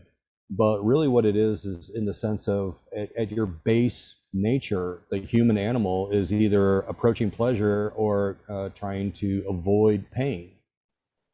And so my rationalization of what you just said was that by doing the Kundalini rising or whatever, it's bypassing the logical brain and going right to the reptilian brain. Yeah. Where it's fundamental, and it's so much harder to try to break that connection once it's made. Absolutely. Sorry, the black helicopters are flying overhead. I don't know if you hear that. They found you. Everybody hide. Everyone be in fear. I think that was fear is the answer, everyone. I think that's such a good insight, Seashell. Thank you for anchoring that in. I want to talk a little bit about like the shadow people, just in so much that like when Linda was a little girl, she had shadow people appearing in her house, in her home as a little girl. And she had like this Gandalf-like spirit approach her, come to her and say, and Linda's like, are you Jesus? Are you God? What are you? And it's like, I'm not any of those things. I'm a guide. But she had the experience, like the being taught her how to push them out with love and light, or with light energy. But then, so we have these negative experiences, but then Kevin Briggs, who was an ET contactee, had a shadow being that showed up that was like helping him connect to somebody else. So it's like, again, this perception of like light or dark, it depends if these beings, this is totally brain candy for me, but it's like, if these beings, are like, if they're golems, if they are given consciousness, but never given direction, and they chose their own, they could be aligned to anything, I don't know if you have any thoughts or experiences on that, Linda, that you wanted to say, since you've had direct experience on that. Yeah, I think for me, when I was little, I definitely had the fear when I saw the shadow beings. It came up, I was a child, but I also had the curiosity of enough sense to say, is this a shadow coming from a tree? Is this a shadow from, I really sat there and analyzed it. And when I couldn't find an explanation, the fear came up of what is this? And I just felt this presence that was terrifying. That was the word for me. And when that being came to me, it was just the most amazing experience of having been taught that we have this ember within us that is, Christ consciousness. And that's not what they said, but he, as a child, he said, there's this ember, and showed it to me. And it was just this just amazing, bright crystal. And in the higher upper chest area. And to blow on that crystal and give it life, give it more. And you can picture blowing on it. And as you blow on it, it will be bigger and bigger. And it can be so big that it protects you. And it can be so big that it pushes them out of the room. And it can be so big that it pushes it out of the house, out of the community. You can keep going. And what that was love. But I didn't know that. It was this amazing power of God, the presence within us that you give breath to, give light to. And I really got, and what was said to me was, where there is light, darkness cannot exist. And so it was being able to bring that light into the present moment. And as a child, I didn't understand anything more than blow on this ember and it will grow. And that which scares you doesn't have space anymore. And so I still would, that is one of the exercises I do, even in little stuff. That is, I think, the removal of the separation that we have when we're here, the illusion of separation. Yeah, I'm going to That's, share that's a interesting. The story. visualization I have is like having an ember, like you're starting a campfire. Yes. Little ember, and then to slowly blow on it so that it gets the oxygen it needs to finally, come to flames. Yeah. The other thing that's interesting to me is that I hear you all speaking about love, using that love-based energy in order to challenge those things that you meet. And I'm wondering, why is mine considered sacred rage? Why am I coming up with that word as opposed to love? That's a choice. Well, That's a and choice. I would say that sacred rage is probably a form of love. Like when you're protecting your child from an attacker, that's coming from a place of love. You're not like, oh, love and light attacker, I'm going to surround you with love light. You're going to freaking save your child. I mean, that's my 2 cents. I don't think that sacred rage is, I think it's another vibration of love expressed in a way that's more proactive. My adoptive daughter was threatened by one of her classmates. And she was like 12 or 13 at the time. And he threatened to beat her up, rape her, and then leave her in the woods so that the bears would eat her. And they would never find her body. Whoa. And when she came home and told me that story, sacred rage. Yeah. So I think that's why that's the words I use, but to give you that frame of reference, that's, yeah, I mean, I guess it was grounded in love, but maybe grounded in love with a dash of Y chromosome as opposed to X. I think that's one of those moments where you ask, why is this being shown to me? Why is this being reflected to me? Why am I attracting this particular thing? And then having to do that inner work to see where that's coming from.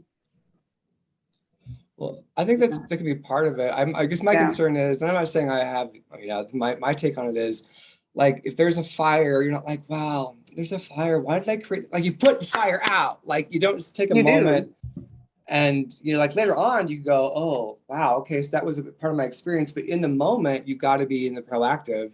And as far as Linda's got sacred rage, like in terms of her being X, like, oh my God, stand back.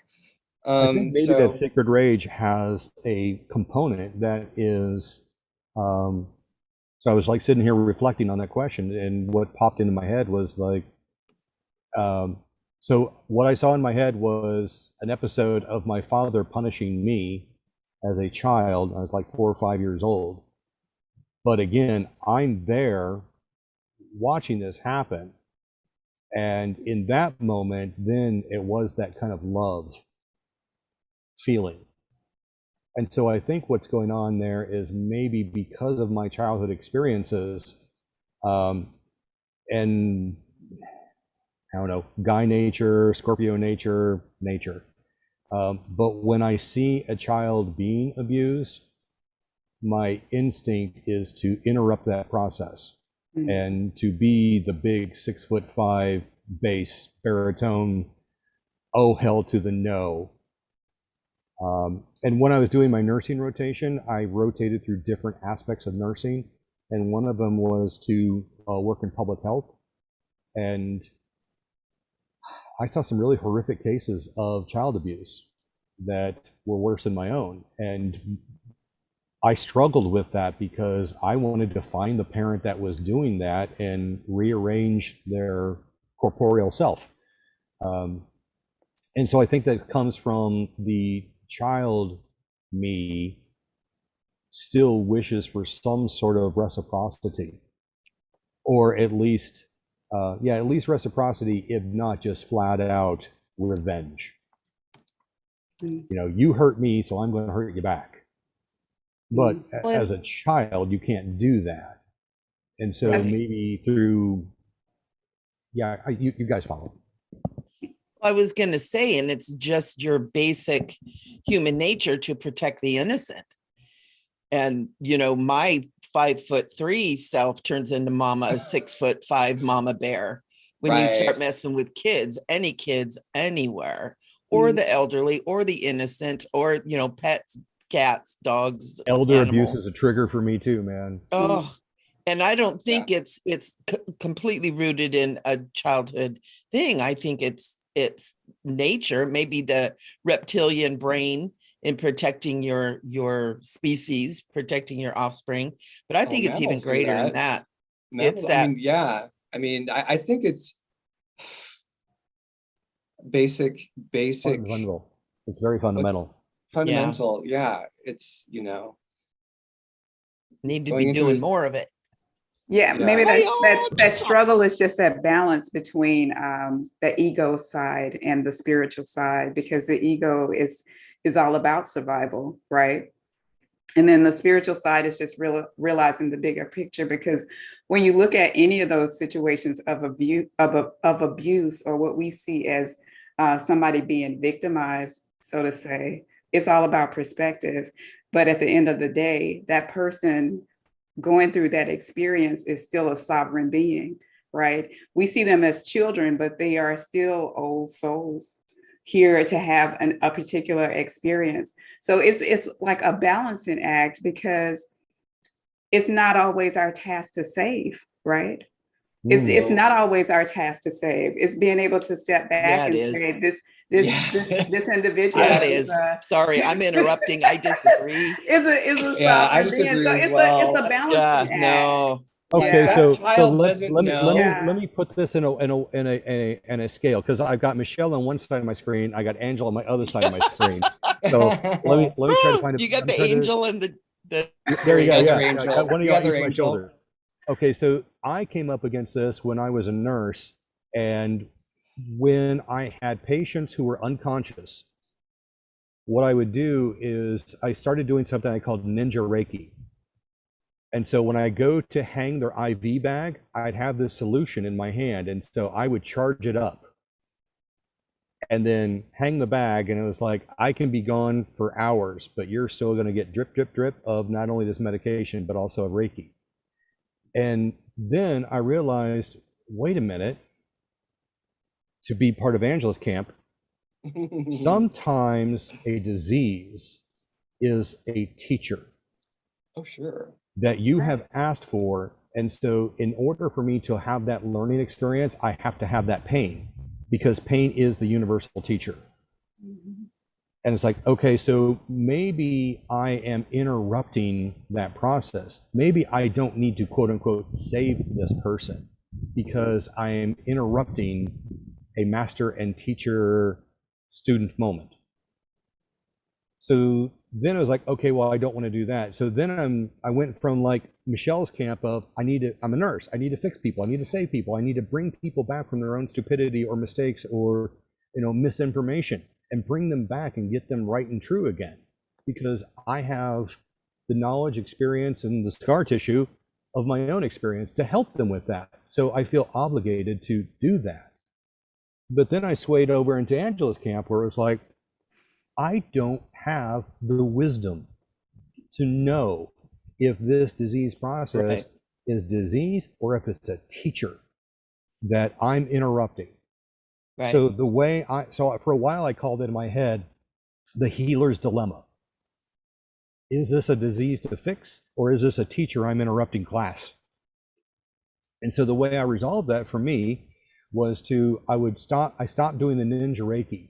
But what I would do is I would then stand at that foot of their bed, do their vitals, check their lines, and then in that moment before I leave was reach out energetically and say, I'm offering Reiki to your higher self. If you want to use this Reiki to help heal yourself and heal this disease process so that you can go on and achieve your higher, greater good, and that's something that all the time is in what I do, higher, greater good. If this is something that works for your higher, greater good, then please receive it. However, your higher self knows that this is a teacher or that it's a disease. And so then if this is not your highest and greatest good, please return it back or distribute to a family member who needs it, who needs to maybe work through the process of accepting your disease process. But ultimately, I had to rely on their higher self's wisdom. And but when we're talking about children and innocence, it's a little bit different. Yes, absolutely. Which is where we started this conversation. Right. I'm going to just say children are not in their sovereignty. They're not in their sovereignty. Not yet. They're sovereign beings, but they're not in their sovereignty. So it's like, if I see such an abused child, you know, unless my guidance is like, oh, this is something they chose. Don't do it. Yeah. Like, unless I get that, of course, I'm like, you know what I mean? Like, wouldn't you as a child want someone to save you from, you know, unneeded, undue suffering if it's possible? So it's like, that's where I come from. And, you know, that's my stance. And I'm not here to like say I'm right, but like, that's my stance. Yeah. And it kind of makes common sense. It's our nature to protect the innocent. There's a reason for that too. But there's a lot of people that don't protect the innocent and don't protect the animals and don't protect the children when they have opportunities. And we see a culture that's kind of screwed up right now. Yeah. You know, so I'm smiling inappropriately because as you're talking, I had a memory of when I was at the grocery store last. So a mom with 3 kids, and they're all like 8 years old and younger. And so they're all over the place. They're like jacked up on sugar. And, Mama, I want this. Mama, I want that. And you could just see her. She's like, tick, tick, tick, tick. You see her like getting ready to lose it, you know? And, you know, I'd go off and you know, come back down the aisle and there they are again. And all this tick, tick, tick, tick. And there's part of me that's like, I probably need to leave this store before this happens. And there's another part of me that's like, I kind of want to hang out and see how this happens.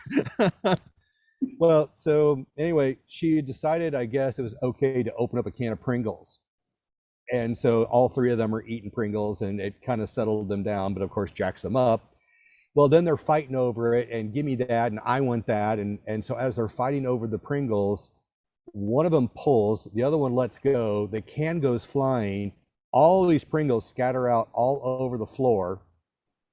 And then the one little girl starts crying and is mad at her sibling for doing that. And the other sibling's blaming the second sibling. Mom loses it. That's what you get. That's what you get. I'm just like, I am so glad I'm not that kid, and I have been there so many times.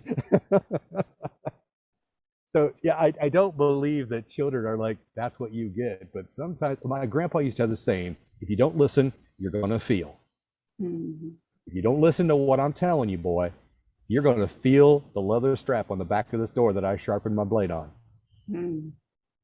At the same time, I wish that there had been someone to intervene when Dad took off his belt because I didn't pick up dog poop out of the yard. I can see both sides of it. And I think each has their logic and reason. But I guess if I have to, to say where Kat's coming from, I think where everyone's coming from, you have to default to love. In that moment, what's the loving thing to do? And sometimes it's that's what you get. That's a lesson. Or to doctors sometimes abuse nurses emotionally.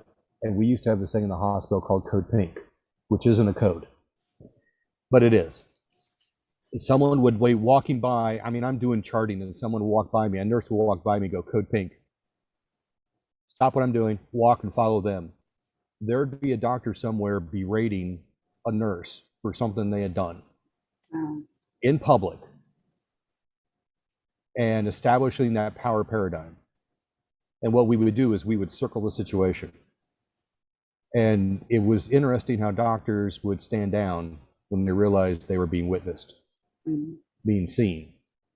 And I loved being the 6'5" guy who would roll up to the scene with all these nurses about as big as my pinky standing around, and then all of a sudden, you know, Jolly Green Giant comes around the corner. What's going on here? But yeah, sometimes just having a witness to what's going on would change the whole situation. That's that observer effect, right? That gets talked about in metaphysics all the time. That observer effect has the power to change outcomes too. Schrodinger's ass whooping. And Did this I'm ass going to whooping occur or not occur? And I'm going to say, as the cosmic bouncer, that we're having that exact thing where I'm putting up the sign saying, no, not on our time, not on our watch, on our chat. Yeah. I'm You got not somebody observing who's- it. I'm taking action. Because when you open the Schrodinger's box, the cat might leap out, be the fierce lion mama, and get you. So yeah, we're like, there's Thank you, somebody who's cat. just well, Linda's the fierce lion mama. I'm Catman. Meow. We could be a duo. We could be a dynamic duo. Ooh, a dynamic duo. Dynamic duo. Fierce lion mama and Catman. So yeah, hopefully we've got that under control, because I'm about to lose my you know what. So we're gonna go ahead and start to go into closing here. John, what would you like to leave our audience with before you go? And also, do you have any offerings to let them know about?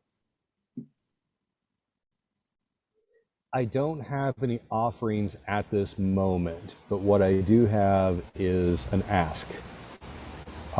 So for about 2 or 3 months now, I've been asking for a change in my my day job. And like, I've been in pharma for over 20 years, and I'm pretty burnt out on the process. It has served my needs, got my kid through college, and yada yada. But I'm coming up on probably one of my last chapters, and so I want it to be a good one. And so I've been kicking the tires trying to find something. In my near-death experience in 2005, I had 2 episodes. We didn't get to this. But after I had the George Carlin episode, somebody hit my bed with a linen cart, jarred me awake. And I was like, I want to be right back there with George Carlin and the near-death thingy. So just like having a good dream, it's like you turn over and try to get right back into it. And I didn't. What I ended up in was a sweat lodge in the Four Corners area, and sitting there with a easily 80, 90-year-old American Indian.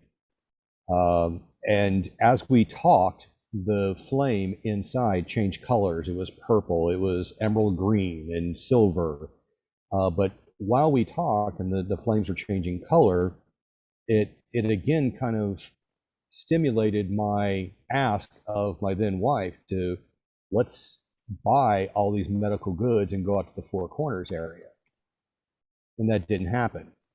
So it's like, okay, that was just a metaphor, and it was telling me to do, these good deeds, and the deeds had different colors associated with them. So it's like, okay, I'll just internalize that and move forward in life. 16 years later, I have an opportunity, I think, I'm working on it now, to create a STEM-based training to teach people how to be clinical data managers and site coordinators in the pharma industry. And my thought is to go back out to the Four Corners area and start this training center. It seemed like a ridiculous idea, but I've been talking to a couple of people, and things are starting to come into alignment. And so I'm wondering if this is the answer. And I don't know yet, but it would be really interesting to make it another interesting story in my life, to have a near-death experience that said Four Corners, and then to try to go out there and it didn't work out. But then 16 years later, what's time? To be out there and to help those who are not being served, those folks that are making $17,000 a year. Let's give them some $70,000 to $90,000 a year jobs. Let's elevate them out of their situation. And there's other aspects going on that is not just training. And again, I'm not really sure if that's the direction I'm supposed to be going, or I'm supposed to be having these discussions like we're having, but on a larger platform. I don't know. I'm trying to ride the wave as opposed to push the water.